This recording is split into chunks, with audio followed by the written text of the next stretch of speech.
ರೀಸೆಂಟಾಗಿ ಎಕ್ಕ ಮತ್ತೆ ಸೂಫ್ರಮ್ಸೋ ಹಿಟ್ ಆಯ್ತು. ಆ ಎರಡು ಫಿಲಮ್ ಹಿಟ್ ಆಗ ರೀಸನ್ ನನ್ನ ಸಿನಿಮಾ ಬಿಸ್ನೆಸ್ ಆಯ್ತು.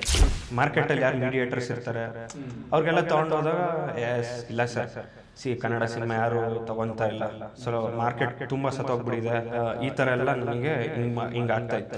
ಇದರಿಂದ ನಮಗೆ ವರ್ಕೌಟ್ ಆಗೇ ಆಗುತ್ತೆ ಅನ್ನೋದ್ರೆ ಮಾತ್ರ ಒಂದು ಬಿಸ್ನೆಸ್ ನಡೆಯುತ್ತೆ. ಫುಲ್ ಸಿನಿಮಾ ನೋಡಿ ವಿತೌಟ್ ಸೆಕೆಂಡ್ ಥಾಟ್ ಅವರು ನನ್ನ ಸಿನಿಮಾ ಇಷ್ಟು ರೇಟಿಗೆ ಅಂತ ಒಂದು ಕೋಟ್ ಮಾಡಿ ಹಿಂದಿ ಡಬ್ಬಿಂಗ್ ರೈಟ್ಸ್ನ ನಂದು ಸೇಲ್ ಮಾಡಿದೆ. ಹೊಸಬ್ರು ಸಿನಿಮಾದು ಪಾಸ್ಟ್ 2.5 years ಯಾರ್ದು ಪ್ರೀ ರಿಲೀಸ್ ಬಿಸ್ನೆಸ್ ಆಗಿಲ್ಲ. ಇನ್ ರೀಸೆಂಟ್ ಟೈಮ್ಸ್ ನಂದೇ ಸಿನಿಮಾ ರಿಲೀಸ್ ಇಂದ ಮುಂಚೆ ಬಿಸ್ನೆಸ್ ಆಗಿರೋದು. ಓಕೆ, ಇವಾಗ ನಾವೊಂದು 30-40% ರಿಕವರಿ ಮಾಡ್ಕೊಂಡಿದ್ದೀವಿ. ಒಂದು ಲ್ಯಾಂಗ್ವೇಜ್ ಅಲ್ಲಾದ್ರೆ okay, but major markets Bollywood ಆಗಲಿ ಇಲ್ಲ ಟಾಲಿವುಡ್ ಆಗಲಿ ಎರಡು ಮೇಜರ್ ಮಾರ್ಕೆಟ್ಸ್ ಟ್ಯಾಪ್ ಮಾಡಿರೋದು it's a very good thing. ನಾನು ಯಾವ ಪ್ರೊಡ್ಯೂಸರ್ ಹತ್ರನೂ ಸ್ಕ್ರಿಪ್ಟ್ ತಗೊಂಡು ಹೋಗಿಲ್ಲ ಆಕ್ಚುಲಿ, ಸಿನಿಮಾ ಮಾಡ್ತೀನಿ ಮಾಡಿ ಅಂತ. ಹಾಯ್ ಎಲ್ರಿಗೂ ನಮಸ್ಕಾರ, ನಾನು ಮನು ಅಂಡ್ ವೆಲ್ಕಮ್ ಟು ಖಡಕ್ ಸಿನಿಮಾ. ಇವತ್ತು ನನ್ನ ಜೊತೆ ನನ್ನ ಶೋ ಅಲ್ಲಿ ಟಾಟಾಯ್ ಸಿನಿಮಾ ತಂಡದಿಂದ ಆಕ್ಟರ್ ಪ್ರೊಡ್ಯೂಸರ್ ಆಗಿರುವಂತಹ ಸೂರಜ್ ಶೆಟ್ಟಿ ಅವರಿದ್ದಾರೆ, ಹಾಗೆ ನಾಯಕ ನಟಿ ಆಗಿರುವಂತಹ ವಿದ್ಯಾ ಪ್ರಭು ಅವರಿದ್ದಾರೆ. Welcome to the show sir. Welcome to show ma'am. Thank you. ಹೇಗಿದ್ದೀರಾ? ನಾನು ಸೂಪರ್ ಆಗಿದ್ದೀನಿ, ನೀವು ಹೇಗಿದ್ದೀರಾ? ನಾನು ಸೂಪರ್ ಆಗಿದ್ದೀನಿ. ನೀವು? ಚೆನ್ನಾಗಿದ್ದೀನಿ ಸರ್. ಟಾಟಾಯ್ಸ್ ಅಂತ ಹೆಸರಿಟ್ಟಿದ್ದೀರಾ. ಟಾಟಾಯ್ಸ್ ಪಾಪ ಸ್ಲೋ ಅಂಡ್ ಸ್ಟಡಿ ಆಗಿ ಆರಾಮಾಗಿರುತ್ತೆ, ಬಟ್ ನೀವಿಬ್ರು ಈ ಟಾಟಾಯ್ಸ್ ಮತ್ತೆ ಮೊಲದ ರೇಸಲ್ಲಿ ಮೊಲ ಓಡ್ತಿರುತ್ತಲ್ಲ ಫುಲ್ ಫಾಸ್ಟ್ ಆಗಿ, ಅಷ್ಟು ಆಕ್ಟಿವ್ ಆಗಿದ್ದೀರಾ. ಅಂಡ್ ಸಿನಿಮಾ ರಿಲೀಸ್ ಕೂಡ ಹತ್ರಕ್ಕೆ ಬಂದಿದೆ. How excited are you? ಒಂದು ಲಾಂಗ್ ಜರ್ನಿ ಇದು, so we are very excited to show everyone. Cinema ಹೆಂಗೆ ರಿಸೀವ್ ಮಾಡ್ತಾರೆ, ನಾವು ಇಷ್ಟು ವರ್ಷ ಪಟ್ಟಿರೋ ಶ್ರಮಕ್ಕೆ ಹೆಂಗೆ ರಿಸೀವ್ ಮಾಡ್ತಾರೆ ಅಂತ ಆ ರಿಯಾಕ್ಷನಿಗೆ ಕಾಯ್ತಾ ಇದ್ದೀವಿ. ನಂಗೆ ಎಕ್ಸೈಟ್ಮೆಂಟ್ ಜೊತೆಗೆ ನರ್ವಸ್ನೆಸ್ ಕೂಡ ಇದೆ. ಸೊ ಅವ್ರು ಹೇಳಿದ ಥರನೇ ಕಥೆ ಸ್ವಲ್ಪ ಹೊಸ ಥರದ್ದು, ಅಂದರೆ ಹೇಳ್ತೀವಿ ನಿಮ್ಗೆ ಹೋಗ್ತಾ ಹೋಗ್ತಾ, ಬಟ್ ಅದೇ ಆಡಿಯನ್ಸ್ ಹೆಂಗೆ ರಿಸೀವ್ ಮಾಡ್ತಾರೆ, ಅದು ವರ್ಡ್ ಆಫ್ ಮೌತ್ ಆಗಿ ಸ್ಪ್ರೆಡ್ ಆಗಿ ಏನಾಗುತ್ತೆ ಅಂತ ತುಂಬ ಕ್ವೆಶನ್ಸ್ ಇದೆ ತಲೆಯಲ್ಲಿ. ಸೊ ಈ ಚಿಕ್ಕ ವಯಸ್ಸಿಂದ ಟಾಟಾಯ್ಸ್ ಅಂದ ತಕ್ಷಣ ತಲೆಗೆ ಬರೋ ರೆಫರೆನ್ಸೇ ಆಮೆ ಮತ್ತು ಮೊಲದ ಕತೆ. ಸೊ ಆ ಕತೆ ಒಂಥರ ಚಿಕ್ಕ ವಯಸ್ಸಿಂದ ಕೇಳ್ಕೊಂಡ್ಬಂದ್ಬಿಟ್ಟು ಮಾರಲ್ ಆಫ್ ದ ಸ್ಟೋರಿ ಏನು ಅಂದರೆ slow and steady wins the race ಅನ್ನೋ ಥರ. ಟಾಟಾಯ್ಸ್ ಅನ್ನೋ ಟೈಟಲ್ಲು ನಿಮ್ಮ ಸಿನಿಮಾಗೆ ಇಟ್ಟಿದ್ದು ಯಾಕೆ? ಈ ರೆಫರೆನ್ಸ್ ಏನಾದ್ರು ಸಿನಿಮಾದಲ್ಲೂ ಇದೆಯಾ? ಅದಕ್ಕೂ ಸಂಬಂಧನೇ ಇಲ್ಲ ಆ್ಯಕ್ಚುಲಿ. ಸೊ ಆ ಥರ ಮೈಂಡ್ ಟೈಟ್ಲ್ ನೋಡಿದ ತಕ್ಷಣ ಅದಕ್ಕೆ ನೀವು ರೆಫರ್ ಮಾಡ್ಕೊತೀರಂದರೆ ಅದು ಟೋಟಲಿ ತಪ್ಪು. ನಿಮಗೆ ಈ ಟೈಟಲ್ಲು ಸಿನಿಮಾ ಕ್ಲೈಮ್ಯಾಕ್ಸಲ್ಲಿ ಏನಕ್ಕಿರುತ್ತೆ ಅಂತ ನಿಮಗೆ ಒಂದು ಜಸ್ಟಿಫಿಕೇಶನ್ ಸಿಗುತ್ತೆ. ಸೊ ಇಟ್ಸ್ ಕಂಪ್ಲೀಟ್ ಒಂದು ಪ್ಯಾಕೇಜ್, ಒಂದು ಮರ್ಡರ್ ಮಿಸ್ಟ್ರಿ. ಟೈಟಲಲ್ಲೇ ಇದೆ ಟಾಟಾಯ್ಸ್ ದ ಟೇಲ್ ಆಫ್ ಮರ್ಡರ್ಸ್ ಅಂತ. ಸೊ ನಿಮ್ಮ ಅದರಲ್ಲೇ ಒಂದು crime thriller, suspense thriller, murder mystery ಜಾನ್ರಾಗೆ ಈ ಸಿನಿಮಾ ಬಿಲಾಂಗ್ ಆಗುತ್ತೆ. ಹಿಂಗೋಗುತ್ತೆ. ಓಕೆ, ಸೊ ಮರ್ಡರ್ ಮಿಸ್ಟ್ರಿ ಅಂದ ತಕ್ಷಣ ಈ ಸೀರಿಯಸ್ ಥ್ರಿಲ್ಲರ್ಗಳನ್ನ ಸ್ಟಿಚ್ ಮಾಡೋದೇ ಭಾರಿ ಕಷ್ಟ. ಬಿಕಾಸ್ ಟೀಸರ್ ಟ್ರೈಲರಲ್ಲಿ ಕೊಡೋ ಕಾನ್ಫಿಡೆನ್ಸು ಅಥವಾ ಕೊಡೋ ಥ್ರಿಲ್ಲು ಸಿನಿಮಾಗೆ ಬಂದಾಗ ಅಕಸ್ಮಾತ್ ಡಿಸಪಾಯಿಂಟ್ ಆಗೋಯ್ತು ಅಂತಂದರೆ ಪ್ರಾಬಬ್ಲಿ ಅದನ್ನು ಜನ ಕನ್ವಿನ್ಸ್ ಮಾಡೋದು ಸಿಕ್ಕಾಬಡೆ ಕಷ್ಟ. It should be really exciting. ಆಮೇಲೆ ಅದರದ್ದೇ ಆದಂತಹ ಒಂದು ಪ್ರೋಸ್ ಆ್ಯಂಡ್ ಕಾನ್ಸ್ ಇರುತ್ತೆ ಈ ಜಾನ್ರಿಗೆ. ಬಿಕಾಸ್ ರೀವಾಚ್ ಮಾಡೋ ಜನರ ಸಂಖ್ಯೆ ಆಗಿರ್ಬೋದು. ಬಿಕಾಸ್ ಥ್ರಿಲ್ ಅನ್ನೋದು ಇಟ್ಸ್ ಒನ್ ಟೈಮ್ ಎಕ್ಸ್ಪೀರಿಯನ್ಸ್. ಇದನ್ನೇ ಮೊದಲನೇ ಸಿನಿಮಾಗೆ ಆಯ್ಕೆ ಮಾಡ್ಕೊಂಡಿದ್ದು ಯಾಕೆ? ಒಂದು ಪ್ರಾಪರ್ ಕಮರ್ಷಿಯಲ್ ಮಾಡೋದಕ್ಕಿಂತ ಫಸ್ಟ್ ನಾವು ನಮ್ಮ ಒಂದು ಕಂಟೆಂಟ್ ಮೇಲೆ ಹೋಗೋಣ. ಯಾಕೆಂದರೆ ಇವಾಗ ನೀವು ಈಗ ಲೈಕ್ ಟಾಪ್ ಕ್ಯಾಟಗರಿ ಸ್ಟಾರ್ಸು ಈ ಥರ ಎಕ್ಸ್ಪರಿಮೆಂಟ್ ಮಾಡೋದು ಕಮ್ಮಿ. ಅವ್ರಿಗೆ ಇದು ಸೂಟ್ ಆಗಲ್ಲ, ನಮಗೆ ಅದು ಸೂಟ್ ಆಗಲ್ಲ. ಸೊ ಒಂದು ಕಂಟೆಂಟ್ ಮೇಲೆ ಹೋಗೋಣ ಅಂತ ಒಂದು ಪ್ರಾಪರ್ ಆಗಿರೋ ಒಂದು ಸಸ್ಪೆನ್ಸ್ ಥ್ರಿಲ್ಲರ್, ಅಂದರೆ ವಿತೌಟ್ ಮಸಾಲ ಏನೂ ಇಲ್ದಲೆ ಒಂದು ನಾನ್ ಲೀನಿಯರ್ ಆಗಿ ಒಂದು 3-4 ಲೇಯರಲ್ಲಿ ನಡೆಯುವಂಥ ಒಂದು ಸ್ಕ್ರೀನ್ ಪ್ಲೇ ಮಾಡಿರೋವಂಥ ಒಂದು ನೀಟ್ ಥ್ರಿಲ್ಲರ್ ಸಿನಿಮಾ ಇದು. ಸೊ ನಿಮಗಿದು ಒಳ್ಳೆ ಎಂಟರ್ಟೈನರ್ ಪ್ಲಸ್ ಒಂದು ಸೀಟ್ ಎಡ್ಜ್ ಥ್ರಿಲ್ಲರ್ ಇದು. ಸೊ ಪ್ರತಿ ಸೆಕೆಂಡು ನಿಮಗೆ ಒಂದೊಂದು ಕ್ಲೂ ಸಿಗ್ತಾ ಹೋಗುತ್ತೆ. ಅಂದರೆ ನಿಮಗೆ ಇದನ್ನು ಮಿಸ್ ಮಾಡಿಕೊಂಡ್ರು ನಿಮಗೆ ಸ್ವಲ್ಪ ಕ್ಯಾಚ್ ಮಾಡೋದು ಕಷ್ಟ ಆಗುತ್ತೆ. ಸೊ ನಿಮಗೆ ಫಸ್ಟ್ 127.6 ಮಿನಿಟ್ಸ್ ಸಿನಿಮಾ ಇದು. ಫಸ್ಟಿಂದ ಹಿಡಿದು ಎಂಡಿಂಗ್ ತನಕ ನಿಮಗೆ ಒಳ್ಳೆ ಎಂಟರ್ಟೈನ್ಮೆಂಟು ಪ್ಲಸ್ ಒಳ್ಳೆ ಸ್ಕ್ರೀನ್ ಪ್ಲೇ ಇರೋವಂಥ ಒಂದು ಸಿನಿಮಾ. ತುಂಬ ಹೋಮ್ವರ್ಕ್ ಮಾಡಿ ರೈಟ್ ಫ್ರಮ್ ಪ್ರೀ ಪ್ರೊಡಕ್ಷನ್ ತುಂಬ ಪೇಪರ್ ವರ್ಕ್ ಮಾಡಿ ಅದನ್ನು ಮತ್ತೆ ಪ್ರೀ ಪ್ರೊಡಕ್ಷನಿಗೆ ತಂದು ಅಲ್ಲೂ ಈಚ್ ಆ್ಯಂಡ್ ಎವ್ರಿ ಡಿಪಾರ್ಟ್ಮೆಂಟನ್ನು ನೀಟಾಗಿ ವರ್ಕ್ ಮಾಡಿ ಅದನ್ನು ಪ್ರೊಡಕ್ಷನಿಗೆ ತಂದು ಅದನ್ನು ಪೋಸ್ಟ್ ಪ್ರೊಡಕ್ಷನಿಗೆ ತಂದು ಪೋಸ್ಟ್ ಪ್ರೊಡಕ್ಷನ್ನಲ್ಲಿ ನಾವು ಹೆಚ್ಚು ಕಮ್ಮಿ ಒಂದು ನಿಯರ್ಲಿ 1 year ಬರೀ ಪೋಸ್ಟ್ ಪ್ರೊಡಕ್ಷನ್ ಮೇಲೆ ವರ್ಕ್ ಮಾಡಿದ್ದೀವಿ. ಸೊ ನಿಮಗೆ ತುಂಬ ಕಟ್ಸ್ ಇದೆ ಸಿನಿಮಾದಲ್ಲಿ. ನಿಮಗೆ ಹೋದರೆ ನೀವು ಅವಾಗಲೇ ಒಂದು ಪಾಯಿಂಟ್ ಮೆನ್ಷನ್ ಮಾಡಿದ್ರಿ, ಟ್ರೇಲರ್ ಟೀಸರ್ ಥರ ಸಿನಿಮಾ ಇರಲ್ಲ ಅಂತ. ನಿಮಗೆ ಟೀಸರ್ ಟ್ರೇಲರ್ ಯಾವ ಪೇಸಲ್ಲಿ ಹೋಗುತ್ತೆ, ನಮ್ಮ ಸಿನಿಮಾ ಸ್ಕ್ರೀನ್ ಪ್ಲೇನೂ ಅದೇ ಪೇಸಲ್ಲಿ ಹೋಗುತ್ತೆ. ಸೊ ಏನಂದರೆ ನಮ್ಮ ಸಿನಿಮಾ ಡೈರೆಕ್ಟರ್ ಬಂದು ವೆಂಕಟೇಶ್ ಅಂತ. ಅದು ಅವ್ರ ಡೆಬ್ಯೂ ಸಿನಿಮಾ. ನೀವು ಸಿನಿಮಾ ನೋಡಿದ್ರೆ ಅವ್ರದ್ದು ಡೆಬ್ಯೂ ಅಂತ ನಿಮಗೆ ಅನ್ಸೋದೇ ಇಲ್ಲ. ಅವರು ಆ ಥರ ಸ್ಕ್ರಿಪ್ಟ್ ನಿಮಗೆ ರೈಟಿಂಗಲ್ಲಿ ಅಷ್ಟು ಚೆನ್ನಾಗಿ ಮಾಡ್ಕೊಂಡಿದ್ದಾರೆ. ಸಖತ್ ಕ್ರಿಸ್ಪಾಗಿದೆ. ನನಗೆ ಅನಿಸಿರೋ ಪ್ರಕಾರ, ನಾನು ತುಂಬ ಸಲ ಸಿನಿಮಾ ನೋಡಿದ್ದೀನಿ, ನನಗೆ ಒಂದು ಸಲನೂ ಬೋರ್ ಆಗಿಲ್ಲ. ಅಯ್ಯೋ ಮತ್ತೆ ನೋಡೋದು ಅಂತ ಅನಿಸೇ ಇಲ್ಲ. ತುಂಬ ಲೇಯರ್ಸಲ್ಲಿರೋವಂಥ ಸಿನಿಮಾ ಸ್ಕ್ರೀನ್ ಪ್ಲೇ ಆಗಿರೋದ್ರಿಂದ ನಿಮಗೆಲ್ಲೂ ಬೋರ್ ಆಗಲ್ಲ. ಪ್ರತಿ ಒಂದು ಸಲ ನೋಡಿದಾಗಲೂ ನನಗೆ ಒಂದೊಂದು ಹೊಸ ವಿಷಯ ನನಗೆ ಗೊತ್ತಾಗ್ತಾ ಇದೆ ಇವಾಗ. ಸೊ ಆ ಥರ ಇರುವಂಥ ಸ್ಕ್ರೀನ್ ಪ್ಲೇ ಇಲ್ಲಿ definitely enjoy the cinema. Okay. And ನೀವೀ ಹಿಂದೆ ಹೊಂದಿಸಿ ಬರೀಲಿ ಕಾಣಿಸ್ಕೊಂಡಿದ್ರಿ, ಪ್ರಾಬ್ಲಿ ಫುಲ್ ಪ್ಲೆಡ್ಜ್ ಆಗಿ ಇದು ನಿಮ್ಮ ಮೊದಲನೇ ಸಿನಿಮಾ. ಹೆಂಗೆ ರೋಪಿನ್ ಆಗಿದೆ ಈ ಸಿನಿಮಾಗೆ? ನಾನು ಕಥೆ ಕೇಳಿ ಇವ್ರು ಹೇಳಿದ ಸೊ ಇವಾಗ ನೋಡಿದರೆ ಆಡಿಯನ್ಸ್ಗೆ ಸ್ಟೋರಿ ಟೆಲ್ಲಿಂಗ್ ತುಂಬಾ ಅರ್ಥ ಆಗುತ್ತೆ ಮುಂಚಿನ ಕಾಲದ ಥರ. ಸೊ ನಾರ್ಮಲ್ ಆಗಿ ಓಕೆ ಹೀಗೆ ಅಂದರೆ ಅವ್ರಿಗೂ ಬೋರ್ ಆಗಿಬಿಡುತ್ತೆ. ಸೊ ಯಾವ ಥರ ನಾವು ಒಂದು ಕಥೆ ಹೇಳ್ತೀವಿ, ಯಾವ ಥರ ನಾವು we can rope in the audience. ನನಗೆ ಸ್ಟೋರಿ ಕೇಳಿದಾಗ ಆ ಥರ ಅನ್ನಿಸ್ತು, ತುಂಬ ಇಂಟ್ರೆಸ್ಟಿಂಗ್ ಆಗಿದೆಯಲ್ವಾ. ಪ್ಲಸ್ ನಂಗೆ ಇನ್ನೊಂದು ಪಾಯಿಂಟ್ ಏನಂದರೆ, ನಾನು ಪಾತ್ರ ಮಾಡಬೇಕಾದ್ರೆ ಅದು ಸ್ವಲ್ಪ ಒಂದು ಮೆಸೇಜ್ ಕೊಡಬೇಕು ಆಡಿಯನ್ಸ್ಗೆ. ಸೊ ನನಗೆ ಅದು ಚೈತ್ರ ಪಾತ್ರದಲ್ಲಿ ಕಾಣಿಸ್ತು ಟಾರ್ಟಾಯ್ಸ್ ಮೂವಿಲಿ. ಸೊ ನನಗೂ ಚಾಲೆಂಜಿಂಗ್ ಆಗಿತ್ತು. ಸೊ ಹೊಂದಿಸಿ ಬರೆಯಿರಲಿ ನೀವು ನನ್ನನ್ನು ಒಂದು ಪಾತ್ರದಲ್ಲಿ ನೋಡಿದ್ದೀರಾ, ಇವಾಗ ನೀವು ಸ್ವಲ್ಪ ಬೇರೆ ಥರ ನೋಡ್ತೀರಾ. ಸೊ ಅದಕ್ಕೆ ನಾನು ಒಪ್ಕೊಂಡೆ. ಸೊ ಆ್ಯಂಡ್ ನೀವು ಈ ಸಿನಿಮಾದಲ್ಲಿ 2 ರೋಲ್ನ ಪ್ಲೇ ಮಾಡ್ತಾ ಇದ್ದೀರಾ. ಅಂದರೆ ಒಂದು ಆನ್ ಸ್ಕ್ರೀನು, ಒಂದು ಆಫ್ ಸ್ಕ್ರೀನು, ಆ್ಯಕ್ಟರ್ ಮತ್ತು ಪ್ರೊಡ್ಯೂಸರ್ ಆಗಿ. ಈ ಪ್ರೊಡ್ಯೂಸರ್ ಮೈಂಡ್ಸೆಟಲ್ಲಿ ಹೇಳಬೇಕು ಅಂದರೆ, ಈ ಸಿನಿಮಾ ಆನ್ ಟೈಮಲ್ಲಿ ಮುಗೀತಾ ಏನು, ಅಥವಾ ಎಕ್ಸ್ಟ್ರಾ ಹೆಂಗಾಗುತ್ತೆ ಅಂತೆಲ್ಲ ಯೋಚನೆ ನಡೀತಿರುತ್ತೆ. ಆ ಕ್ರಿಯೇಟಿವ್ ಡಿಫ್ರೆನ್ಸ್ ನಿಮ್ಮ ಮನಸ್ಸಲ್ಲೂ ನಡೀತಾ ಇತ್ತಾ? ಆ್ಯಕ್ಟರ್ ಪ್ರೊಡ್ಯೂಸರ್ಗೆ ಯಾರು ಪ್ರಿಯಾರಿಟಿ ತೊಗೋತಾ ಇದ್ರು? ಇಲ್ಲ, ಅದು ಏನಾಗ್ಬಿಡುತ್ತೆ ಅಂದರೆ, ಇದು ನಾವು 2 ಪರ್ಸ್ಪೆಕ್ಟಿವಲ್ಲೂ ಯೋಚನೆ ಮಾಡಬೇಕಾಗುತ್ತೆ. ನಾವು ಆ್ಯಕ್ಟಿಂಗ್ ಮಾಡಬೇಕಾದ್ರೆ ನಾವು ಆ್ಯಸ್ ಅನ್ ಆ್ಯಕ್ಟರ್ ಮಾತ್ರ ಇರಬೇಕಾಗುತ್ತೆ. ಸೊ ಕಟ್ ಮಾಡಿ ಎಂಡ್ ಆಫ್ ದ ಡೇ ನಾನು ಪ್ರೊಡ್ಯೂಸರ್ ಆಗೂ ಪ್ರೊಡಕ್ಷನ್ ಹ್ಯಾಂಡಲ್ ಮಾಡಬೇಕು. ಪೇಮೆಂಟ್ಸ್ ಕ್ಲಿಯರ್ ಮಾಡೋದ್ರಿಂದ ಹಿಡಿದು ಆ ಪ್ರೋಗ್ರಾಮಿಂಗ್, ಆ ದಿನ ಎಲ್ಲ ಶೂಟ್ ಮುಗೀತಾ, ಎಲ್ಲರಿಗೂ ಪೇಮೆಂಟ್ಸ್ ಬಂತಾ, ಇದನ್ನೆಲ್ಲ ನಾವು ಚೆಕ್ ಮಾಡಿಕೊಂಡು, ತುಂಬ ಸ್ಟ್ರೆಸ್ಸು ಆ್ಯಕ್ಚುಲಿ. ಬಟ್ ಮಾಡಲೇಬೇಕು. ಏಕೆಂದರೆ ನಮ್ಮದೊಂದು ಲಿಮಿಟೆಡ್ ಬಡ್ಜೆಟ್ ಅಂತಿರುತ್ತೆ. ಈಗ ಹೊಸೊಬ್ರು ಮಾರ್ಕೆಟ್ ಹೆಂಗಿದೆ, ಹೊಸೊಬ್ರದ್ದು ಮಾರ್ಕೆಟಲ್ಲಿ ಎಷ್ಟು ಇನ್ವೆಸ್ಟ್ ಮಾಡಿದ್ರೆ ಎಷ್ಟು ಬರೋ ಚಾನ್ಸಸ್ ಇದೆ, ಇದನ್ನೆಲ್ಲ ನೋಡ್ಕೊಂಡು ನಾವು ತುಂಬ ಖರ್ಚು ಮಾಡಲೂಬಾರ್ದು, ತುಂಬ ಕಮ್ಮಿಲೂ ಮಾಡ್ಬೋದು. ಯಾಕೆಂದರೆ ಕ್ವಾಲಿಟಿ ಕಾನ್ಷಿಯಸ್ ಆಗಿ ನಾವು ಸಿನಿಮಾ ಮಾಡಬೇಕು. ಒಂದು ಮಿನಿಮಮ್ ಕ್ವಾಲಿಟಿ ಅಚೀವ್ ಮಾಡಬೇಕಂದ್ರೆ ಒಂದು ಡೀಸೆಂಟ್ ಬಡ್ಜೆಟ್ ಅಂತೂ ಬೇಕಾಗೇ ಆಗುತ್ತೆ. ಬಟ್ ಅಂದ್ಕೊಂಡಿದ್ದಕ್ಕಿಂತ ಒಂದು 20-30% ಎಕ್ಸ್ಟ್ರಾ ಖರ್ಚಾಗಿರ್ಬೋದು. That is because of practical reasons, ಅದು ಸಿನಿಮಾಗೋಸ್ಕರನೇ. ಸೊ ಆ್ಯಸ್ ಅ ಆ್ಯಕ್ಟರ್ ನಾನು ಏನು ಸೆಟ್ಟಲ್ಲಿದ್ದೆ ಆ ಥರ ತಗ್ಸಿದ್ದಾರೆ ಡೈರೆಕ್ಟರು ಆ್ಯಕ್ಟಿಂಗ್ ಇದನ್ನು. ನಾನು ಅಚ್ಚುಕಟ್ಟಾಗಿ ಫುಲ್ ಪ್ರೊಡಕ್ಷನ್ ನೋಡ್ಕೊಂಡಿದ್ದೀನಿ ಅಂತಲೂ ಅಂದ್ಕೊಂಡಿದ್ದೀನಿ. ಬಟ್ ಎರಡೂ ಹ್ಯಾಂಡಲ್ ಮಾಡೋದು ಸ್ವಲ್ಪ ಚಾಲೆಂಜಿಂಗೆ. ಸೊ ಆ ಪ್ರೋಸೆಸ್ ಇವಾಗ ನೆನೆಸ್ಕೊಂಡ್ರೆ ಓಕೆ, ಈಗ ಸಿನಿಮಾ ಒಂದು ಪ್ರಾಡಕ್ಟ್ ರೆಡಿ ಆಗಿದೆಯಲ್ಲ, ಆ ಸ್ಕ್ರೀನ್ ಮೇಲೆ ಸಿನಿಮಾ ನೋಡಿದ್ರೆ ಅಷ್ಟು ಕಷ್ಟನೆಲ್ಲ ನಿಭಾಯಿಸ್ಕೊಂಬಂದಿದ್ದೀವಲ್ಲ, okay we can do anything next ಇನ್ನೊಂದು ಸ್ಟೆಪ್ ಮೇಲೆ ಇಡ್ಬೋದು ಅನ್ನೋ ಒಂದು ಕಾನ್ಫಿಡೆನ್ಸ್ ಬಂದಿದೆ. ಸೊ ಆ್ಯಕ್ಟರ್ ಆಗಬೇಕು ಅನ್ನೋ ಪ್ರೀತಿಗೆ, ಪ್ಯಾಷನ್ಗೆ ಪರ್ಪಸ್ಫುಲಿ ಪ್ರೊಡಕ್ಷನ್ನ ತೊಗೊಂಡಿದ್ದ, ಅಥವಾ ಇಟ್ ವಾಸ್ ಡೆಸ್ಪರೇಟ್ ಕಾಲ್? ಇಲ್ಲ, ನಾನು ಯಾವ ಪ್ರೊಡ್ಯೂಸರ್ ಹತ್ರನೂ ಸ್ಕ್ರಿಪ್ಟ್ ತೊಗೊಂಡು ಹೋಗಿಲ್ಲ ಆ್ಯಕ್ಚುಲಿ.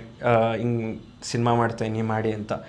ಈ ಹಿಂದೆ ಒಂದು ಸಿನಿಮಾ ಮಾಡಿದ್ದೆ, ಸೊ ಅದು ನೆಕ್ಸ್ಟ್ ರಿಲೀಸ್ ಆಗುತ್ತೆ, ರಣಾಗ್ರ ಅಂತ. ಡ್ಯೂ ಟು ಸಮ್ ರೀಸನ್ಸ್ ಅದೊಂದು ಸ್ವಲ್ಪ ಡಿಲೇ ಆಯಿತು. ಸೊ ಆವಾಗ ಕಟ್ಟಿದ್ದ ತಂಡ ನಮ್ಮದು ಇವಾಗಲೂ ಈ ಸಿನಿಮಾಗೂ ಅದೇ ಕ್ಯಾರಿ ಫಾರ್ವರ್ಡ್ ಆಗಿದೆ. ಆ ಸಿನಿಮಾಗೆ ನಾನೇ ಡೈರೆಕ್ಷನ್ ಕೂಡ ಮಾಡಿದ್ದೆ. ನೆಕ್ಸ್ಟ್ ಅದು ಬರುತ್ತೆ ರಣಾಗ್ರ ಅಂತ ಸಿನಿಮಾ. ಆ ಸಿನಿಮಾದಲ್ಲಿ ಕಟ್ಟಿದ್ದ ತಂಡ ಈ ಸಿನಿಮಾದಲ್ಲಿ ನಾವು ಕಂಟಿನ್ಯೂ ಮಾಡಿ ನಾವೇ ಪ್ರೊಡಕ್ಷನ್ ಮಾಡಿ ಸ್ಟಾರ್ಟ್ ಮಾಡಿ ಇವಾಗ ರಿಲೀಸಿಗೆ ತಗೊಂಡ್ಬಂದಿದ್ದೀವಿ. ಪ್ರೊಡ್ಯೂಸರ್ ಎಷ್ಟು ಖುಷಿಯಾಗಿದ್ದಾನೆ after seeing the output of the movie? ನಾವು ಸಿನಿಮಾಗೆ ನಾವು ಏನು ಸ್ಕ್ರಿಪ್ಟ್ ಬರೆದಿದ್ವಿ, ಏನು ಲೊಕೇಶನ್ಸ್ ಬೇಕು, ಏನು ಆರ್ಟಿಸ್ಟ್ ಬೇಕು, ಅದನ್ನೆಲ್ಲ ನಾವು ಮಾಡ್ಕೊಂಡಿದ್ದೀವಿ. ನನ್ನ ಫುಲ್ ಸಿನಿಮಾ ಔಟ್ಪುಟ್ ನೋಡಿದ್ಮೇಲೆ ನನಗೆ ನಿಜವಾಗ್ಲೂ ತುಂಬ ಖುಷಿ ಆಯಿತು. ಸಿನಿಮಾ ಫುಲ್ ಬ್ಯಾಂಗ್ಳೂರಲ್ಲೇ ನಡೆಯುತ್ತೆ, ಯಾವುದು ಬೇರೆ ಊರಲ್ಲಂತ ಏನು ಶೂಟ್ ಮಾಡಿಲ್ಲ. ಇಟ್ಸ್ ಅನ್ ಅರ್ಬನ್ ಸ್ಟೋರಿ, ಬ್ಯಾಂಗ್ಳೂರಲ್ಲೇ ನಡೆಯುವಂಥ ಕತೆ. ಒಂದು ನ್ಯೂಸ್ ಚಾನಲ್ ಇರುತ್ತೆ, ಹಾಸ್ಪಿಟಲ್ ಇರುತ್ತೆ, ಮತ್ತು ಗೋಡನ್ಸ್, ಇದೆಲ್ಲ ಇಲ್ಲಿ ಅರ್ಬನ್ ಒಂದು ಬ್ಯಾಂಗ್ಳೂರು ಸಿಟಿಲೇ ನಡೆಯುವಂಥ ಕತೆ. ಈ ಕತೆಗೆ ಏನು ಲೊಕೇಶನ್ಸ್ ಬೇಕು, ಏನು ಆರ್ಟಿಸ್ಟ್ ಬೇಕು, ಅದಕ್ಕೆ ನಾವು ಕರೆಕ್ಟಾಗಿ ಜಸ್ಟಿಫೈ ಮಾಡಿದ್ದೀವಿ ಅಂತ ಅಂದ್ಕೊಂಡಿದ್ದೀವಿ. ಆ್ಯಂಡ್ ಹೀರೋಯಿನ್ ಆಗಿ ಅಲ್ಲದೆ ಒಬ್ಬ ನಾರ್ಮಲ್ ಆರ್ಟಿಸ್ಟ್ ಆಗಿ, ನಾರ್ಮಲ್ ಆಡಿಯನ್ ಆಗಿ, ಒಬ್ಬ ಸಾಮಾನ್ಯ ಪ್ರೇಕ್ಷಕನಾಗಿ ಸಿನಿಮಾ ನೋಡಿದ್ರೆ, ನೀವು ಅಫ್ಕೋರ್ಸ್ ಡಬ್ಬಿಂಗ್ ಮಾಡ್ಬೇಕಾರೆಲ್ಲ ಸಿನಿಮಾ ನೋಡಿರ್ತೀರ, ಒಂದು 3 ಪ್ರಿಯಾರಿಟೀಸ್, ಈ 3 ವಿಷಯಕ್ಕೆ ಈ ಸಿನಿಮಾ ನಿಮಗೆ ಡಿಸಪಾಯಿಂಟ್ ಮಾಡಲ್ಲ ಅನ್ನೋದಾದರೆ ಯಾವುದು 3 ವಿಷಯ? ಒಂದು, ನೀವು ಈ ಮೂವಿ ನೋಡಬೇಕಾದ್ರೆ ಓಕೆ ರಿಲೇಟಬಲ್ ಅನಿಸುತ್ತೆ ಸ್ಟಾರ್ಟಿಂಗು. ಆಮೇಲೆ ಎಲ್ಲರ ತಲೆಯಲ್ಲೂ ಒಂದು ಪ್ರಶ್ನೆ ಇರುತ್ತೆ, ಏನಾಗ್ತಿದೆ ಅಂತ. ಆ ಪ್ರಶ್ನೆ ಕೊನೆವರೆಗೂ ನಿಮ್ಮನ್ನು ಸೀಟ್ ಎಡ್ಜಲ್ಲಿ ಕೂರಿಸುತ್ತೆ, ಏನಾಗ್ತಿದೆ ಅಂತ. ಸೊ ಅದೊಂದು. Second, may be simplicity of how it is shown. ಅದಿನ್ನೊಂದು, ಬಿಕಾಸ್ ಹೊಸಬ್ರು ಸಿನಿಮಾ, ಅವ್ರು ಹೇಳಿದ ಥರನೇ ನಾವು ಎಷ್ಟು ಬಜೆಟ್ ಅಷ್ಟರಲ್ಲೇ ಮಾಡಿದ್ದೀವಿ. ಸೊ ಅಷ್ಟರಲ್ಲೇ ಹೆಂಗೆ ತೋರಿಸಿದ್ದೀವಿ ಅನ್ನೋದು ಇನ್ನೊಂದು. ಆಮೇಲೆ ಲಾಸ್ಟ್ಲಿ ಯಾಕೆ ನೋಡಲೇಬೇಕು ಅಂದರೆ, ಅಫ್ಕೋರ್ಸ್ ನಾವು ಎಲ್ಲ ಹೊಸಬ್ರು ಟೀಮಲ್ಲಿ ಮಾಡಿರೋದ್ರಿಂದ ಎಲ್ಲರೂ ನಮ್ಮನ್ನ ನೋಡಿ ಪ್ರೋತ್ಸಾಹಿಸಬೇಕು ಅಂತ, ಅದು ನನ್ನ ಆಸೆ. ಲಾಸ್ಟ್ ರೀಸನ್ ಹೇಳಿದ್ದು. ನೀವು ರೆಗ್ಯುಲರಾಗೆ ಮರ್ಡರ್ ಮಿಸ್ಟ್ರಿ ನೀವು ನೋಡ್ತೀರಾ, ಅದರಲ್ಲಿ ಏನು ತೋರಿಸ್ತಾರೆ ಸಿನಿಮಾದಲ್ಲಿ, ಒಂದು ಹಿಂಗೆ ಮರ್ಡರ್ ಆಗಿರುತ್ತೆ, ಪ್ಲಸ್ ಯಾರೋ ಒಂದಿಷ್ಟು ಕ್ಲೂ ಕೊಡ್ತಾರೆ, ಅದನ್ನು ಇನ್ವೆಸ್ಟಿಗೇಷನ್ ಮಾಡ್ಕೊಂಡು ಹೋಗ್ತಾರೆ, ಕೊನೆಗೆ ಯಾರು ಮರ್ಡರರ್ ಯಾರು ಅನ್ನೋ ಥರ ಒಂದು ಪೋರ್ಟ್ರೇ ಮಾಡ್ತಾರೆ ಸಿನಿಮಾದಲ್ಲಿ. So this is the routine murder mystery happening. ಇವಾಗ ನಾವೆಲ್ಲ ಯಾವ ಲ್ಯಾಂಗ್ವೇಜಲ್ಲಿ ನೋಡಿದ್ರು this is the common thread. So ನಮ್ಮದ್ರಲ್ಲಿ ವಾಟ್ ಈಸ್ ಯುವರ್ USP ಅಂತ ನೀವೇನಾರ ಕೇಳಿದ್ರೆ, ನಮ್ಮ ಸಿನಿಮಾ ಏನಕ್ಕೆ okay this is a murder mystery, ಓಕೆನಾ? How different we are from other murder mystery films ಅಂದರೆ, ನಿಮಗೆ ಅಲ್ಲೆಲ್ಲ ಗೊತ್ತಾಗ್ತಾ ಇರುತ್ತೆ ಯಾರ್ಯಾರು ಕೊಲೆ ಮಾಡಿದ್ರು ಅಂತ. ಅದು ಒಂದು ಲೇಯರ್ ಆಗಿರುತ್ತೆ. ಸೊ ನೀವು ಯಾರು ಕೊಲೆ ಮಾಡಿದ್ದಾರೆ ಅನ್ನೋದು ನಿಮಗೆ ಗೆಸ್ ತೊಗೊಳಕ್ಕಾಗಲ್ಲ. ಸೊ ಈ ಥರ ಸುಮಾರು ಮರ್ಡರ್ಸ್ ಆಗುತ್ತೆ ನಮ್ಮ ಸಿನಿಮಾದಲ್ಲಿ. ನಾವು ಯಾರು ಮಾಡ್ತಿದ್ದಾರೆ ಅಂತಲೂ ತೋರಿಸ್ಬಿಡ್ತೀವಿ. ಆ್ಯಂಡ್ ನೀವು ಮೊದಲನೇ ಸಲ ಸ್ಕ್ರಿಪ್ಟ್ ಕೇಳಿದಾಗ ಏನು ಅನಿಸಿತ್ತು? ಆ್ಯಂಡ್ ಈಗ ಫೈನಲ್ ಔಟ್ಪುಟ್ ನೋಡಿರ್ತೀರ, ಸ್ಕ್ರಿಪ್ಟ್ ಟು ಸ್ಕ್ರೀನ್ ಟ್ರಾನ್ಸಿಷನ್ ಹೇಗಾಗಿದೆ? ತುಂಬ ಚೆನ್ನಾಗಿ ಬಂದಿದೆ ನನ್ನ ಪ್ರಕಾರ. ಸೊ ನಾನು ಏನು ಕೇಳಿ ಸ್ಕ್ರಿಪ್ಟ್ನ ಒಪ್ಕೊಂಡು ಔಟ್ಪುಟ್ ನೋಡಬೇಕಾದ್ರೆ ತುಂಬ ಖುಷಿ ಆಯಿತು. ಸೊ ನಾವು ಅದನ್ನು ಅಚ್ಚುಕಟ್ಟಾಗಿ ಒಂದು ರೀತಿಲಿ ನಡೆಸಿ ಔಟ್ಪುಟ್ ಹೊರಗೆ ಬಂದಿದೆ ಅಂತ. ಸೊ ಆ ಥರ ನೋಡಿದ್ರೆ ತುಂಬ ಖುಷಿಯಾಗುತ್ತೆ. ಸೊ ನಾನು ಜಾಸ್ತಿ ಹೇಳೋಕ್ಕಾಗಲ್ಲ, ಬಟ್ ಯಾ. ಆ್ಯಂಡ್ ಫಿಲಮ್ದು ಪ್ರೀ ರಿಲೀಸ್ ಬಿಸ್ನೆಸ್ ಬಗ್ಗೆ ಆಗಲೇ ಮಾತಾಡ್ತಿದ್ವಿ. In recent times it's a very good sign. ಅಂದರೆ ಒಂದು ಒಳ್ಳೆ ವಾತಾವರಣ, ಬಿಕಾಸ್ ಒಂದು ಸಿನಿಮಾ ರಿಲೀಸ್ ಆಗೋದಕ್ಕಿಂತ ಮುಂಚೆನೇ ಒಂದಷ್ಟು ದುಡ್ಡನ್ನು ಪ್ರೊಡ್ಯೂಸರ್ಗೆ ಸೇಫ್ ಮಾಡುತ್ತೆ, ಇಲ್ಲ ಬಾಚಿಕೊಡುತ್ತೆ ಅಂತಂದರೆ ಅದು ತುಂಬ ಒಳ್ಳೆ ಸೈನು. ಆ್ಯಂಡ್ ಅದು ಅಫ್ಕೋರ್ಸ್ ಸಿನಿಮಾ ನೋಡಿರುವಂತಹ ಡಿಸ್ಟ್ರಿಬ್ಯೂಟರ್ ಆಗಿರ್ಬೋದು, ಇಲ್ಲ ತೊಗೊಳ್ಳೋವಂತಹ ಖರೀದಿ ಮಾಡೋರಾಗಿರ್ಬೋದು, ಅದ್ರ ಮೇಲೆ ಇಟ್ಟಿರೋ ಕಾನ್ಫಿಡೆನ್ಸು ಅದಕ್ಕೆ ಇನ್ನೊಂದು ವ್ಯಾಲ್ಯೂ ಆ್ಯಡ್ ಆನ್ ಮಾಡ್ದಂಗೆ ಆಗುತ್ತೆ. ಸೊ ಇದನ್ನೆಲ್ಲ ಹೆಂಗಾಯಿತು? ಆ್ಯಂಡ್ ಹೊಸಬ್ರ ಸಿನಿಮಾಗೆ ಪ್ರೀ ರಿಲೀಸ್ ಬಿಸ್ನೆಸ್ ಮಾಡೋದು ಅಫ್ಕೋರ್ಸ್ ಒಂದು ಕನಸು ಥರನೇ ಅದು. ಸೊ ಅದೆಷ್ಟು ಕಾನ್ಫಿಡೆನ್ಸ್ ಕೊಟ್ಟಿದೆ ಆ್ಯಂಡ್ ಹೇಗಾಯಿತು, ಅದು ಹೇಗೆ ಕ್ರ್ಯಾಕ್ ಮಾಡಿದ್ರಿ? ಆ್ಯಕ್ಚುಲಿ ನಾನು ಸ್ವಲ್ಪ ಟೈಮ್ ತೊಗೊಂಡೆ. ಒಂದು 6 to 8 months ಬ್ಯಾಕೆ ಸಿನಿಮಾ ರಿಲೀಸ್ ಮಾಡಬೇಕಾಗಿತ್ತು ನಾನು. ಈ ಸಿನಿಮಾ ನನಗೆ ಎಲ್ಲ ಕಡೆ ನಾನು ತೊಗೊಂಡು ಹೋದಾಗ ಲೈಕ್ ಯಾರು ಮಾರ್ಕೆಟಲ್ಲಿ ಯಾರು ಮೀಡಿಯೇಟರ್ಸ್ ಇರ್ತಾರೆ ಅವ್ರಿಗೆಲ್ಲ ತೊಗೊಂಡು ಹೋದಾಗ ಇಲ್ಲ ಸರ್, ಕನ್ನಡ ಸಿನಿಮಾ ಯಾರು ತೊಗೊತಾ ಇಲ್ಲ, ಸೊ ಮಾರ್ಕೆಟ್ ತುಂಬ ಸತ್ತೋಗ್ಬಿಟ್ಟಿದೆ, ಈ ಥರ ಎಲ್ಲ ನನಗೆ ಹಿಂಗೆ ಆಗ್ತಾಯಿತ್ತು. ಸೊ ನಾನು ಏನು ಮಾಡಿದೆ, ಸಿನಿಮಾ ನೋಡಿದ್ರೆ ತಾನೇ ಅವ್ರಿಗೊಂದು ಒಪಿನಿಯನ್ ಬರಬೇಕು ಅಂದ್ಬಿಟ್ಟು, ಸೊ ಈ ಮೀಡಿಯೇಟರ್ಸ್ನೆಲ್ಲ ನಾನು ಸೈಡಿಗೆ ಇಟ್ಬಿಟ್ಟು ಡೈರೆಕ್ಟ್ ಕಂಪ್ನಿಗೆ ಹೋದೆ ನಾನು. One of the very big company ಮುಂಬೈಯಲ್ಲಿ. ನಾನೇ ಡೈರೆಕ್ಟಾಗಿ ಅಪ್ರೋಚ್ ಮಾಡಿದೆ ಅವ್ರನ್ನ. ಸೊ ಫಾರ್ಮಲಿ ನಾನು ಮೇಲೆಲ್ಲ ಮಾಡಿದೆ, ನನ್ನ ಸಿನಿಮಾ ಕಂಟೆಂಟ್ನ ಕಳಿಸಿದೆ. ಒಂದು ದಿವಸ ಸಿನಿಮಾ ತೋರಿಸ್ದೆ. ಅವ್ರು ವೆಲ್ಕಮಿಂಗ್ ಆಗಿದ್ರಾ ಫಾರ್ಮಲಿ ಮೇಲ್ ಎಲ್ಲ? ವೆರಿ ವೆರಿ ಪ್ರೊಫೆಷ್ನಲ್ ಕಂಪನಿ ಅದು. ಸಿನಿಮಾ ಅದೇ ನನ್ನ ಸಿನಿಮಾ ಅವ್ರ ತನಕ ರೀಚ್ ಆಗೋ ತನಕ ಸ್ವಲ್ಪ ಟೈಮ್ ಬೇಕಾಯಿತು, ಅವ್ರು ನನಗೆ ರೆಸ್ಪಾಂಡ್ ಮಾಡೋ ತನಕ. ಸೊ ನಾನು ರೆಗ್ಯುಲರ್ ಫಾಲೋ ಅಪ್ಸಲ್ಲಿದ್ದೆ. ಸೊ ಅವರು ನನಗೆ ರೆಸ್ಪಾನ್ಸ್ ಮಾಡಿದ್ರು ಒಂದಿನ. ಅವ್ರಿಗೆ ಸಿನಿಮಾ ತೋರಿಸೋ ತನಕ ಸ್ವಲ್ಪ ಕಷ್ಟ ಆಯಿತು, ಲೈಕ್ ರೆಗ್ಯುಲರ್ ಫಾಲೋ ಅಪ್ ಮಾಡ್ತಾನೆ ಇರಬೇಕಾಗಿತ್ತು ನಾನು. ಒಂದು ದಿವಸ ಸಿನಿಮಾ ತೋರಿಸ್ದೆ. ಫಸ್ಟ್ ಹಾಫ್ ಒಂದಿನ ನೋಡಿದ್ರು, ಒಂದು ವಾರ ಆದಮೇಲೆ ಸೆಕೆಂಡ್ ಹಾಫ್ ನೋಡಿದ್ರು. But they entertained me. ಅಂದರೆ ಸಿನಿಮಾ ಕ್ವಾಲಿಟಿನಲ್ಲಿದೆ, ಪ್ಲಸ್ ನಮಗೇನು ಇವಾಗ ಕಂಟೆಂಟ್ ಬೇಕು, ಇದರಿಂದ ನಮಗೆ ವರ್ಕೌಟ್ ಆಗುತ್ತೆ ಅಂತ. ಆಬ್ವಿಯಸ್ಲಿ ಎಲ್ಲರೂ ಬಿಸ್ನೆಸ್, ಇಟ್ಸ್ ಅ ಬಿಸ್ನೆಸ್, ಇದರಿಂದ ನಮಗೆ ವರ್ಕೌಟ್ ಆಗೇ ಆಗುತ್ತೆ ಅನ್ನೋದ್ರೆ ಮಾತ್ರ ಒಂದು ಬಿಸ್ನೆಸ್ ನಡೆಯುತ್ತೆ. ಫುಲ್ ಸಿನಿಮಾ ನೋಡಿ ವಿತೌಟ್ ಸೆಕೆಂಡ್ ಥಾಟ್ ಅವರು ನನ್ನ ಸಿನಿಮಾ ಇಷ್ಟು ರೇಟಿಗೆ ಅಂತ ಒಂದು ಕೋಟ್ ಮಾಡಿ ಹಿಂದಿ ಡಬ್ಬಿಂಗ್ ರೈಟ್ಸ್ನ ನಂದು ಸೇಲ್ ಮಾಡಿದೆ. ಸೊ ಇನ್ ರೀಸೆಂಟ್ ಅವ್ರು ನೋಡಿದ್ದು ಹಿಂದಿ ವರ್ಷನೇನಾ? ಕನ್ನಡ ಫಿಲಮ್ನ ಇಂಗ್ಲಿಷ್ ಸಬ್ಟೈಟಲ್ಸ್ ಅಲ್ಲಿ ಸಿನಿಮಾ ನೋಡಿದ್ರು. So they understood the cinema. ಅವ್ರದ್ದೊಂದು ಆಕ್ವಿಸಿಷನ್ ಟೀಮ್ ಇದೆ. ಸೊ ಅಲ್ಲಿ ಫುಲ್ ದೊಡ್ಡ ಸ್ಕ್ರೀನಲ್ಲಿ ಅವ್ರು ನೋಡಿದ್ರು. ಇನ್ ರೀಸೆಂಟ್ ಟೈಮ್ಸ್ ನಾವು ಹೇಳಬೇಕಂದ್ರೆ ನಿಮಗೆ ಹೊಸಬ್ರದ್ದು ಬಿಗ್ ಸ್ಟಾರ್ಸ್ದು ಅದು ಬೇರೆ ಲೆಕ್ಕ. ಹೊಸಬ್ರು ಸಿನಿಮಾದು ಪಾಸ್ಟ್ 2.5 years ಯಾರ್ದು ಪ್ರೀ ರಿಲೀಸ್ ಬಿಸ್ನೆಸ್ ಆಗಿಲ್ಲ. ಸಿನಿಮಾ ರಿಲೀಸ್ ಆದಮೇಲೆ ತೊಗೊಂಡಿದ್ದಾರೆ ತುಂಬ ಸಿನಿಮಾಗಳು. ಬಟ್ ರಿಲೀಸ್ಗಿಂತ ಮುಂಚೆ ಇನ್ ರೀಸೆಂಟ್ ಟೈಮ್ಸ್ ನಂದೇ ಸಿನಿಮಾ ರಿಲೀಸ್ ಗಿಂತ ಮುಂಚೆ ಬಿಸ್ನೆಸ್ ಆಗಿರೋದು. ಇವನ್ ತೆಲುಗುನೂ ಅಷ್ಟೇ. ತೆಲುಗು ಹೆಂಗೆ ಬಿಸ್ನೆಸ್ ಆಯಿತು ಅಂದರೆ, ಒಂದು ರೌಂಡ್ ಎಲ್ಲ ಕಡೆ ಹೋಗಿ ಬಂದಿದ್ದೆ, ಲೈಕ್ ತೆಲುಗು, ತಮಿಳ್, ಮಲಯಾಳಂಗೆಲ್ಲ ಹೋಗಿ ಬಂದಿದ್ದೆ, ಹೆಂಗೆ ನಡೀತಿದೆ ಬಿಸ್ನೆಸ್ ಅಂತ ಕೇಳಿ. ಇಲ್ಲ, ಯಾವುದು ತೊಗೊಂಡ್ಲಿಲ್ಲ, ಸುಮ್ಮನೆ ಆಗಿದ್ದೆ. ರೀಸೆಂಟಾಗಿ ಎಕ್ಕ ಮತ್ತು ಸೂಫ್ರಮ್ಸೋ ಹಿಟ್ಟಾಯಿತು. ಆ 2 ಫಿಲಮ್ ಹಿಟ್ಟಾಗ ರೀಸನ್ನೇ ನನ್ನ ಸಿನಿಮಾ ಬಿಸ್ನೆಸ್ ಆಯಿತು. ಸೊ ದೇರ್ ವಿಲ್ ಬಿ ಅಂದರೆ ಓಪನ್ ಆಗುತ್ತೆ ಮಾರ್ಕೆಟ್. ಒಂದು ಕನ್ನಡ ಸಿನಿಮಾ ಹಿಟ್ಟಾದರೆ ಒಂದಿಷ್ಟು ಮಾರ್ಕೆಟ್ ಓಪನ್ ಆಗುತ್ತೆ. ಲೈಕ್ ಅಂದರೆ ಅದರದ್ದು ಡಬ್ಬಿಂಗ್ ಏನು ಬಿಸ್ನೆಸ್ ಇದೆ ಅದು ಓಪನ್ ಆಗುತ್ತೆ. ಸೊ ನನಗೆ ಎಂಕ್ವೈರಿ ಬಂತು. ನಾನು ಯಾರಿಗೆ ಕೇಳಿದ್ದೆ, ಅವರು ಸದ್ಯಕ್ಕಿಲ್ಲ ಅಂತ ಹೇಳಿದರು. ಈ 2 ಸಿನಿಮಾ ಹಿಟ್ಟಾದ್ಮೇಲೆ ನನ್ನ ಸಿನಿಮಾ ನನಗೆ ಅಪ್ರೋಚ್ ಮಾಡಿದ್ರು ಇಮಿಡಿಯೇಟಾಗಿ. ನೀವು ಕೋಟ್ ಮಾಡಿ ನಂಬರ್ಸ್ಗೆ ತೊಗೊಂಡ್ರು? ಸ್ವಲ್ಪ ನೆಗೋಸಿಯೇಷನ್ ಆಯಿತು. ಒಂದು ಒಳ್ಳೆ ರೇಟಿಗೆ ಇದಾಯಿತು. ಓಕೆ, ಇವಾಗ ನಾವೊಂದು 30-35-40% ರಿಕವರಿ ಮಾಡ್ಕೊಂಡಿದ್ದೀವಿ. ನೆಕ್ಸ್ಟ್ ಇನ್ನು ತಮಿಳ್, ಮಲಯಾಳಂ, ಕನ್ನಡ ಮೇನ್ ವರ್ಷನ್ಸ್ ಇದೆ ನಮ್ಮ ಹತ್ರ. Hoping for the best. Okay, ಅವ್ರು ಡಬ್ಬಡ್ ವರ್ಷನ್ ರೈಟ್ಸ್ನ ತೊಗೊಂಡಾಗ ಅವರು ಐದರ್ ಥಿಯೇಟ್ರಿಕಲ್ಲಿನೂ ಬರ್ಬೋದು ಅಥವಾ OTT ಯಾವುದಕ್ಕೆ ಬೇಕಾದ್ರೂ ಅದು ಅವ್ರದ್ದೇ ಒಂದು ಅಥರೈಸೇಷನ್ ಕೊಟ್ಟಂಗೆ ಅದಕ್ಕೆ ಅದು? ಹೌದು, ಅವರು ಅಗ್ರಿಮೆಂಟಲ್ಲಿ ಏನು ಬರ್ಸ್ಕೋತಾರೆ ಅಂದರೆ, Telugu theatrical, OTT digital, airborne, ಫ್ಲೈಟಲ್ಲಿ ಪ್ಲೇ ಆಗುತ್ತಲ್ಲ.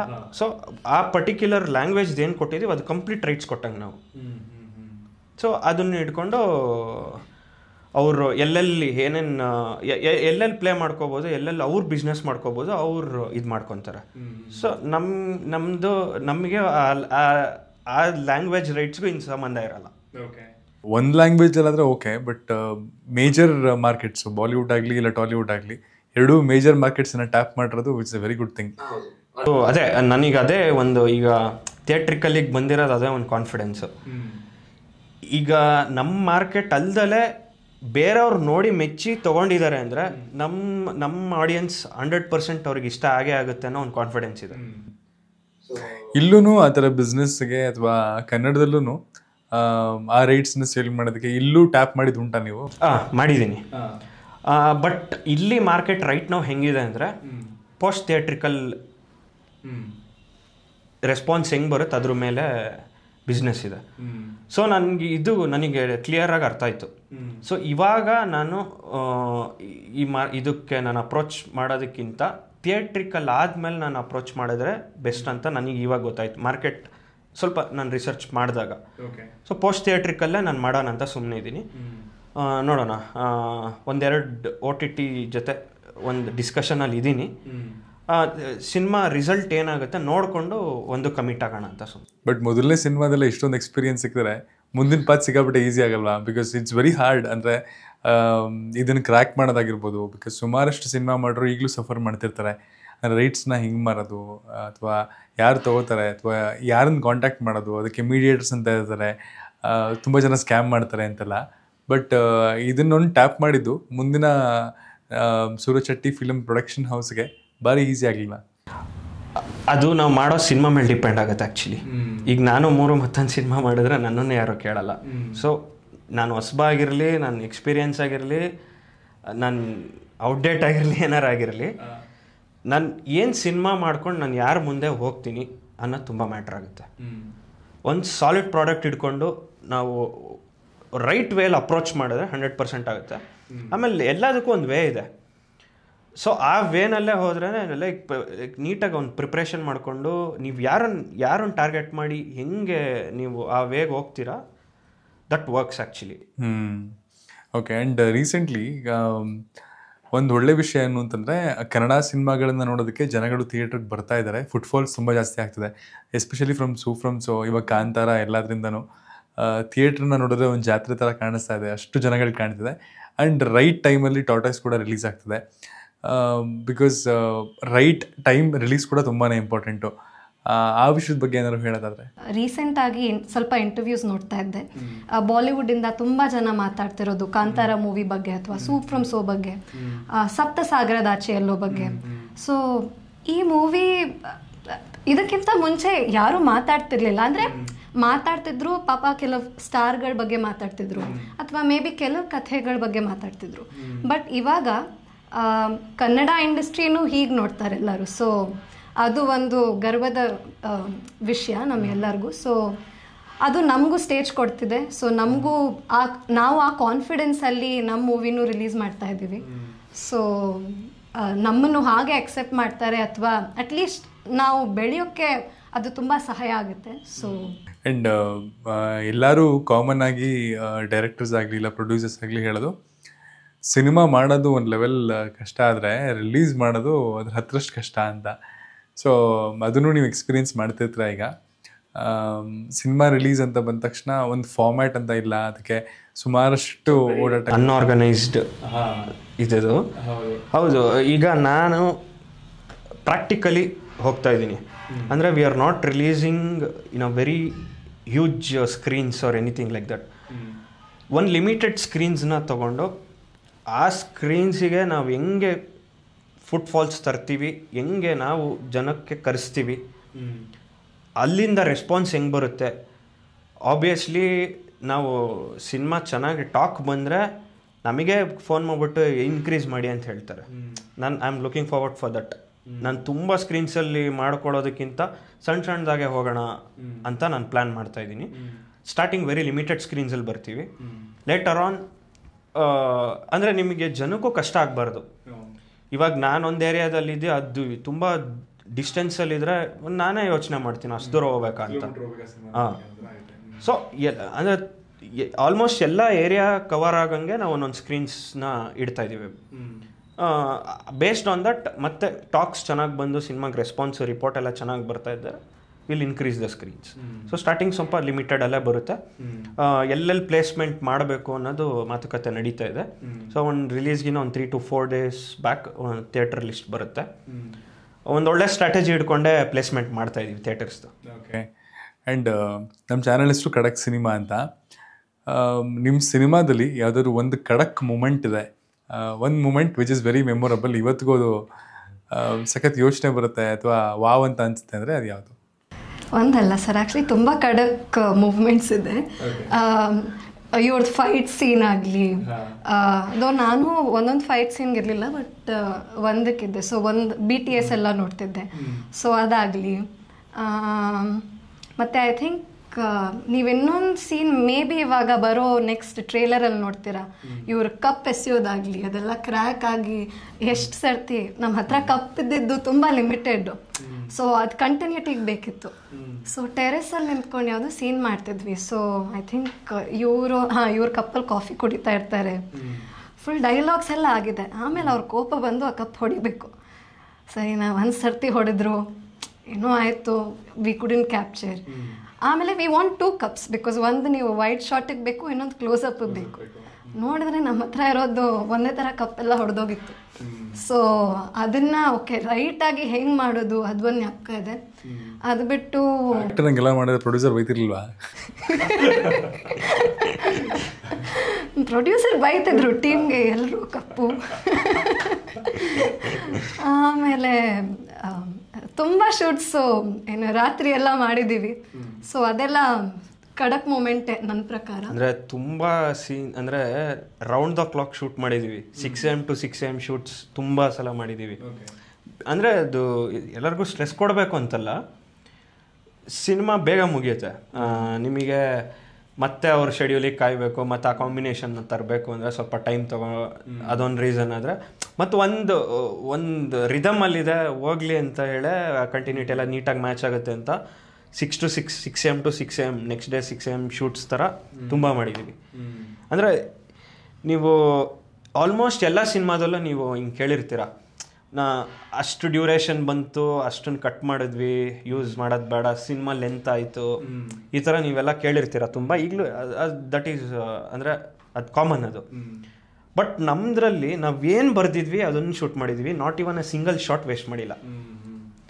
ನಾವೇನು ಪ್ಲ್ಯಾನ್ ಮಾಡಿದ್ವಿ, ಎಷ್ಟು ಡ್ಯೂರೇಷನಿಗೆ ಪ್ಲ್ಯಾನ್ ಮಾಡಿದ್ವಿ ಕರೆಕ್ಟಾಗಿ ಬಂದಿದೆ. ಆ್ಯಂಡ್ ಒಂದು ದಿನದ ಶೂಟು ವೇಸ್ಟ್ ಮಾಡಿಲ್ಲ.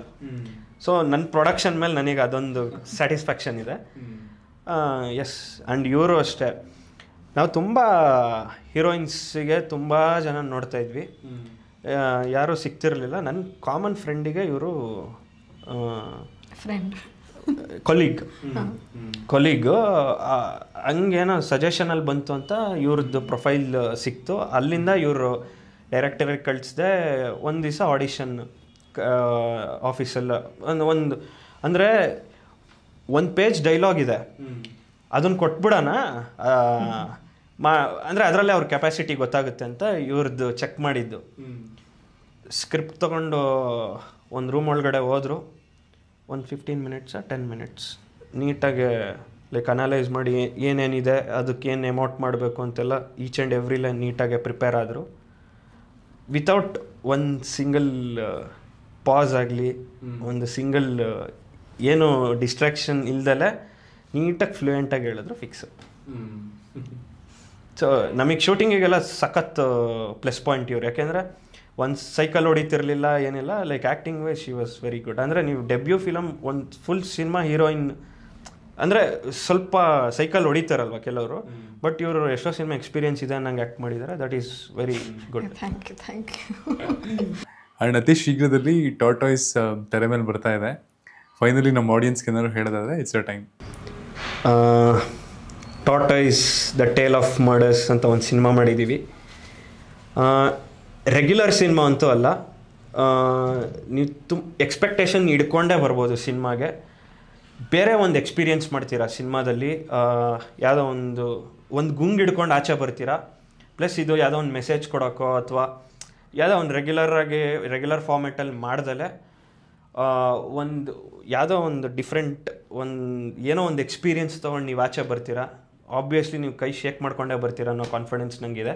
ಸೊ ಆ ಥರ ಕಂಟೆಂಟ್ ಇರೋ ಸಿನಿಮಾ ಯಾರೂ ಮಿಸ್ ಮಾಡಬೇಡಿ. OTTಲಿ ಬರುತ್ತೆ ಅಂತ ಈ ಹೊಸಬ್ರು ಸಿನಿಮಾ ನೆಕ್ಸ್ಟ್ ಇನ್ನೇನು ಶೀಘ್ರದಲ್ಲೇ OTTಲಿ ಬರುತ್ತೆ ಅಂತ ಇದು ಮಾಡಿಬಿಡಿ. This is completely theatrical experience ಮಾಡೋ ಅಂಥ ಸಿನಿಮಾ. ಸೌಂಡ್ ಡಿಸೈನ್ ಆಗಲಿ, ಕಲರ್ ಗ್ರೇಡಿಂಗ್ ಆಗಲಿ, ಬಿಗ್ ಸ್ಕ್ರೀನಿಗೆ ಏನು ಬೇಕು, ಎಸ್ಪೆಷಲಿ ಸೌಂಡ್ ಡಿಸೈನ್ ಮತ್ತು ಲೈಕ್ DTS ಡಾಲ್ಬಿ ಅಟ್ಮೋಸ್ ಏನು ಮಾಡಿಸಿದ್ದೀವಿ ಅದು ಸಿನಿಮಾ. ಥಿಯೇಟ್ರಿಗೆ ಬಂದು ಸಿನಿಮಾ ನೋಡಿ ಒಂದು ಡಿಫ್ರೆಂಟ್ ಎಕ್ಸ್ಪೀರಿಯೆನ್ಸಿಂದ ಆಚೆ ಹೋಗ್ತಿರೋ ಅನ್ನೋ ಕಾನ್ಫಿಡೆನ್ಸ್ ಕೊಡ್ತೀನಿ. ನಮ್ಮ ಟಾರ್ಟಾಯ್ಸ್ ಸ್ಲೋ ಆಗಿ ಬಂದು ಫೈನಲಿ ಥಿಯೇಟರ್ಸಿಗೆ ಬರ್ತಾ ಇದೆ. ಆ ಪ್ರಾಸೆಸ್, ಆ ಜರ್ನಿ ತುಂಬ ಒಳ್ಳೆ ಎಕ್ಸ್ಪೀರಿಯೆನ್ಸ್ ಆಗಿದೆ ನಮಗೆ. ಸೊ ಆ ಔಟ್ಪುಟ್ನ ನಿಮ್ಮ ಮುಂದೆ ಇಡ್ತಾ ಇದ್ದೀವಿ. ಸೊ ನೀವು ಎಂಡಲ್ಲಿ ಏನು ಇಲ್ಲ ಅಂದರೂ ವಾವ್ ಅಂತೂ ಡೆಫಿನೆಟ್ಲಿ ಅಂತೀರಾ ಅಂತ ನಮಗೆ ಕಾನ್ಫಿಡೆನ್ಸ್ ಇದೆ. ಸೊ ಹೊಸಬ್ರು ಮೂವಿ ದಯವಿಟ್ಟು ಥಿಯೇಟರ್ಸಿಗೆ ಬಂದು ನೋಡಿ, ವೀಕ್ಷಿಸಿ, ಪ್ರೋತ್ಸಾಹಿಸಿ, ನಿಮ್ಮ ಪ್ರೀತಿನ ನಮಗೆ ಕೊಡಿ. ಮಿಸ್ ಮಾಡಬೇಡಿ. It's coming to your theatres very soon. Very all the best. ಇವರಿಗೂ ತುಂಬ ಒಳ್ಳೆಯದಾಗಲಿ. ಆ್ಯಂಡ್ ಬಾಲಿವುಡ್ ಟಾಲಿವುಡಲ್ಲೆಲ್ಲ ಹೇಗೆ ಬಿಸ್ನೆಸ್ ಟ್ಯಾಪ್ ಮಾಡಿ ತುಂಬ ಚೆನ್ನಾಗಿದೆಯೋ ಅದೇ ರೀತಿ ಸ್ಯಾಂಡಲ್ವುಡಲ್ಲೂ ಒಳ್ಳೆ ನಂಬರ್ಸನ್ನು ಅದನ್ನು ಕರೆಕ್ಟ್ ಮಾಡಲಿ. ಅದರಿಂದ ಇನ್ನೊಂದಷ್ಟು ಒಳ್ಳೊಳ್ಳೆ ಸಿನಿಮಾಗಳ ಆಫರ್ಸ್ಗಳು ನಿಮಗೆ ಬರಲಿ. ಆ್ಯಂಡ್ ಹೀಗೆ keep up doing your good work in KFI. Thank you. Thank you so much.